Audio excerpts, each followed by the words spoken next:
Legenda Shimamura Naoto.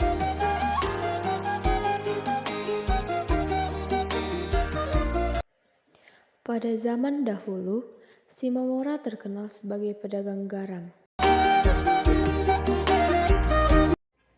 Garam-garam ini diambilnya dari pesisir barat Sumatera untuk dijual ke beberapa pasar yang dilaluinya ke pasar seperti Pahae, Sipirok, Silindung, Dolok Sanggul, dan jika dagangannya masih tersisa, ia akan menjualnya di pinggir Danau Toba. Suatu hari, Shimamura bertemu dengan dua orang yang sama berdagang garam. Seiring berjalan waktu, ia semakin kompak dengan keduanya dan sering pergi berjualan bersama. Sepanjang perjalanan, Shimamura mendapat pelanggan lebih banyak dari kedua rekannya. Karena Shimamura dianggap lebih jujur dan jualannya juga tidak terlalu mahal. Hal ini mengundang kecemburuan bagi kedua rekannya. Kekesalan ini semakin memuncak sampai suatu ketika mereka merencanakan untuk memberi Shimamura pelajaran.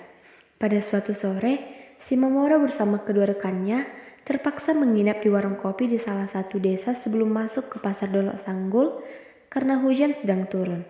Warung itu kosong di malam hari. Pemiliknya tinggal di kampung lain agak jauh dari tempat itu. Kedua rekannya yang sudah lama mencari kesempatan untuk mencelakai Shimamura merasa kalau inilah waktunya untuk memberinya pelajaran. Mereka berencana untuk mencuri kuda dan garam Shimamura selagi dia tidur.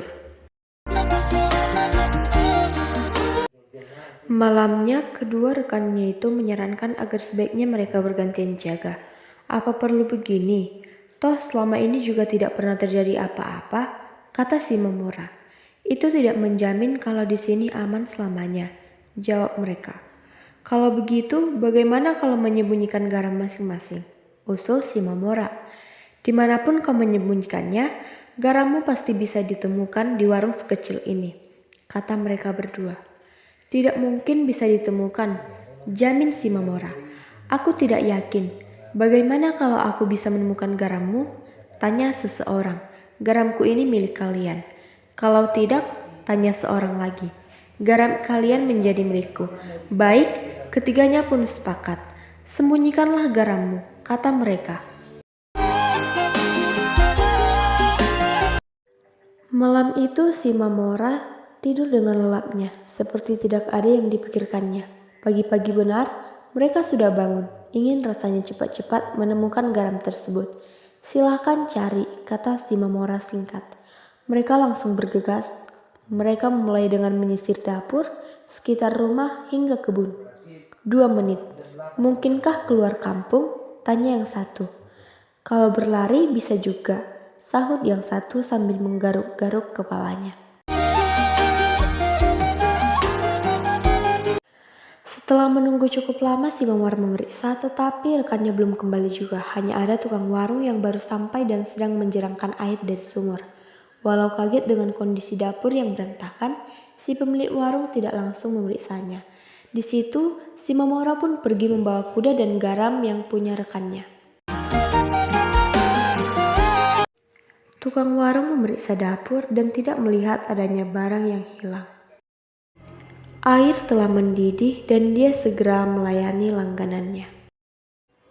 Tak lama kemudian, kedua pedagang yang kalah taruhan telah kembali. Mereka mendapati kalau Shimamura sudah pergi bersama kuda-kuda dan keempat bakul garam yang telah dimenangkannya.